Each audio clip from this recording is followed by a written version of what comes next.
पहिल्यांदा तर मी सर्वांना भारतीय स्वातंत्र्य दिनाच्या खूप खूप शुभेच्छा देतो। भारतीय प्रजासत्ताक, आमचा भारत देश, आमचा तिरंगा, आमचं संविधान हे सर्व चिरायू हो आणि शेवटच्या माणसाच्या जीवनामध्ये परिवर्तन होत राहो अशा पद्धतीची कामना आजच्या दिवसाच्या निमित्ताने करतो। खरं म्हणजे आज माननीय प्रधानमंत्री महोदयांनी सर्व पक्षांना अपील केली आहे, महिला आरक्षण विधेयकाला पाठिंबा देण्याची। त्यावर काही प्रतिक्रिया मी देखील बघितल्या, या फार सिलेक्टिव्ह प्रतिक्रिया आहेत। याचं कारण 2023 मध्ये संविधान संशोधन करून ज्यावेळी महिला विधेयकाला मान्यता दिली त्यावेळी 2 कंडिशन त्याच्यामध्ये टाकण्यात आलेल्या आहेत, सेन्सस पूर्ण करणं आणि सेन्सस पूर्ण करून डिलिमिटेशन करणं आणि त्यानंतर महिला विधेयक लागू करणं। त्यामुळे जोपर्यंत सेन्सस पूर्ण होत नाही आणि डिलिमिटेशन होत नाही तोपर्यंत महिला विधेयक लागू होऊ शकत नाही। मग सेन्ससला वेळ लागतो आहे हे बघितल्यानंतर मागच्या अधिवेशनामध्ये केंद्र सरकारने नवीन संविधान संशोधन आणलं होतं की ज्याच्यामध्ये नवीन सेन्सस होत नसेल तर जुना सेन्सस लागू करून ही प्रक्रिया पूर्ण करण्याच्या संदर्भात ते संविधान संशोधन होतं। परंतु काही विरोधी पक्षांनी त्याला मान्यता दिली नाही आणि त्यामुळे 2/3 मेजॉरिटी न मिळाल्यामुळे ते विधेयक पडलं आणि म्हणून आज 2023च्या विधेयकाप्रमाणे परिस्थिती आहे आणि त्या विधेयकाप्रमाणे जर महिला आरक्षण द्यायचं असेल तर सेन्सस पूर्ण करणे आणि त्यानंतर डिलिमिटेशन करणे हाच पर्याय आहे आणि त्याच्या व्यतिरिक्त जर दुसरा पर्याय पाहिजे असेल तर जे नव्याने संविधान संशोधन मांडलेलं आहे त्याला समर्थन देणं हा एकमेव पर्याय आहे।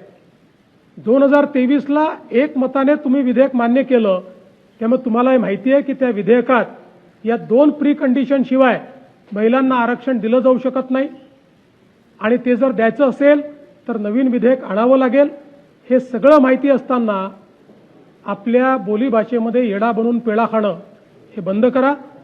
खरोखर महिला आरक्षण आणायचं असेल आणि महिला आरक्षणाला तुमचं समर्थन असेल तर संविधान संशोधनाला मान्यता द्या, 2/3 मेजॉरिटीने ते मंजूर करा, तर आणि तरच महिलांना 2029ला आरक्षण मिळू शकेल। नाहीतर खायचे दात वेगळे आणि दाखवायचे दात वेगळे हे विरोधी पक्षाने करू नये। पंतप्रधान नरेंद्र मोदींनी भाषणादरम्यान दिमागी नक्षलवाद असं देखील उल्लेख केला, काय सांगेल? मला असं वाटतं की अतिशय योग्य उल्लेख त्यांनी केलाय। बंदूक घेतलेला नक्षलवाद तर संपला, पण त्याहीपेक्षा खतरनाक असा दिमागी नक्षलवाद ज्या लोकांच्या डोक्यामध्ये अराजकता भरलेली आहे असा नक्षलवाद आपल्याला पाहायला मिळतोय आणि दुर्दैवाने त्याचा एक नमुना आज काँग्रेसच्या कार्यक्रमातही पाहायला मिळाला। देशाच्या एकूण निर्णयांमध्ये संपूर्ण वंदे मातरम 15 ऑगस्टला वाजवायचं हा देशाच्या संविधानाच्या अंतर्गत दिलेल्या अधिकारात घेतलेला निर्णय असताना पूर्ण वंदे मातरम वाजवलं म्हणून सोनियाजी नाराज झाल्याच्या बातम्या ज्या ऐकायला मिळतात, पाहायला मिळतात, हा दिमागी नक्षलवाद नाही तर काय आहे? ही अराजकता नाही तर काय आहे? एक प्रकारे संवैधानिक शक्तीचा हा अपमान नाही तर काय आहे? आणि म्हणूनच अशा प्रकारचे अनेक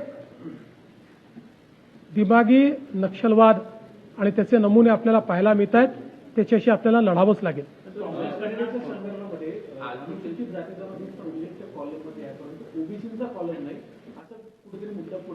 मला असं वाटतं की हा मुद्दाच, माफ करा शब्द वापरतो पण मूर्खपणाचा आहे। यापूर्वी कधीही या कॉलममध्ये जात हा विषय नव्हता। आता SC, ST आणि जात हा विषय त्याच्यामध्ये आहे तो याकरता आहे की जातीच्या संदर्भात प्रत्येक राज्यामध्ये ओबीसीच्या सूचीत वेगवेगळ्या जाती आहेत. एकदा सगळ्या जाती आल्या की केवळ एक कमांड दिली की त्या जातींचं बंचिंग होऊन ओबीसी समाजाची लोकसंख्या आपल्याला कळेल. प्रत्येक जातीची लोकसंख्या आली की एका कमांडवर ओबीसीची लोकसंख्या आपल्या हातामध्ये येईल. त्यामुळे जातीगत जनगणना हा महत्त्वाचा मुद्दा होता. तो मुद्दा मंजूर झालाय.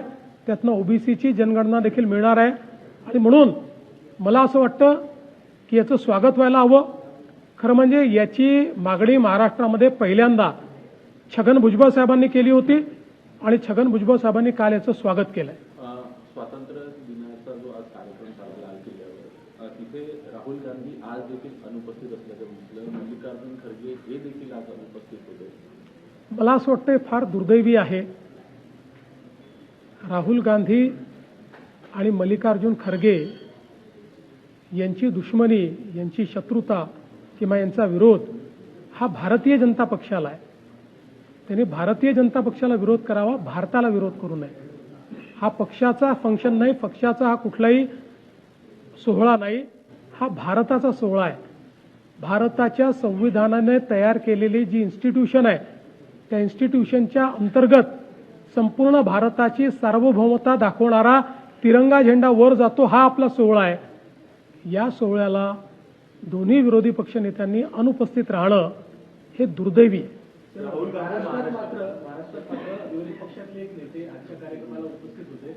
मिलिंद नार्वेकर आणि तुमचा सकाळचा हे चांगली गोष्ट आहे. बघा, कुठल्या ना कुठल्या कार्यक्रमाला कोणी ना कोणी उपस्थित राहिलं पाहिजे, पण जे संविधानिक पदांवर आहेत त्यांनी त्या त्या संस्थेच्या कार्यक्रमात उपस्थित राहिलं पाहिजे, महत्वाचं असतं. चाकण येथील समस्यांचं निराकरण करण्यासाठी आता समिती नेमण्यात आलेली आहे. 14 जणांची समिती आहे.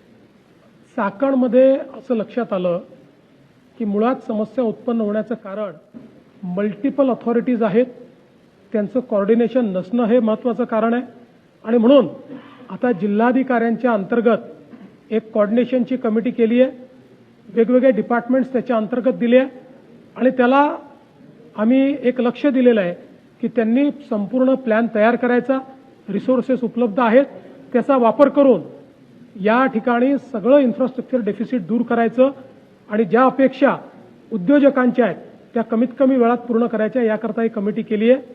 केवळ चाकणच नाही तर पुण्यातल्या इतरही इंडस्ट्रीयल एरियाजमध्ये ही कमिटी लक्ष घालेल आणि पुढच्या टप्प्यामध्ये इंडस्ट्रीयल टाउनशिप ॲक्टच्या अंतर्गत या ठिकाणी स्थानिक स्वराज्य संस्था तयार करून त्या माध्यमातून इथल्या सगळ्या सोयी निर्माण करण्याचा शासनाचा उद्देश आहे. राष्ट्रवादी काँग्रेसचे आमदार दिशांत सिद्दीकी यांनी आज दिशांत सिद्दीकीने सकाळी विधान केलंय की माझ्या वडिलांचा जो मृत्यू झाला होता, हत्या झाली होती, त्यानंतर त्याचा तपास पूर्ण होतोय, त्याला जोडून ते म्हणतात की माझी सुद्धा सुरक्षा आज काढून घेण्यात आली असं ते म्हणतात. कुठली सुरक्षा काढलेली नाही, त्यांना सुरक्षा दिलेली आहे. अधिकच्या सुरक्षेची अपेक्षा आहे. त्याही संदर्भात मी स्वतः आपले जे CP आहेत त्यांना सांगितलेलं आहे. थ्रेट परसेप्शन बघून आवश्यक तेवढी सुरक्षा त्यांना देण्याकरताही सांगितलं आहे. त्यांना ज्यावेळेस धमक्या आल्या त्याचाही पाठपुरावा पोलीस करतायत. मला असं वाटतं की पोलिसांचं हे कर्तव्यच आहे की कोणाच्याही जीवाला जर धोका असेल तर त्याच्या जीविताचं रक्षण झालं पाहिजे. त्यामुळे कुठल्याही परिस्थितीत याही बाबतीमध्ये मला असं वाटतं कुठलीही कमतरता येणार नाही. लोकशाही मराठी ऐका, पहा, जागरूक रहा.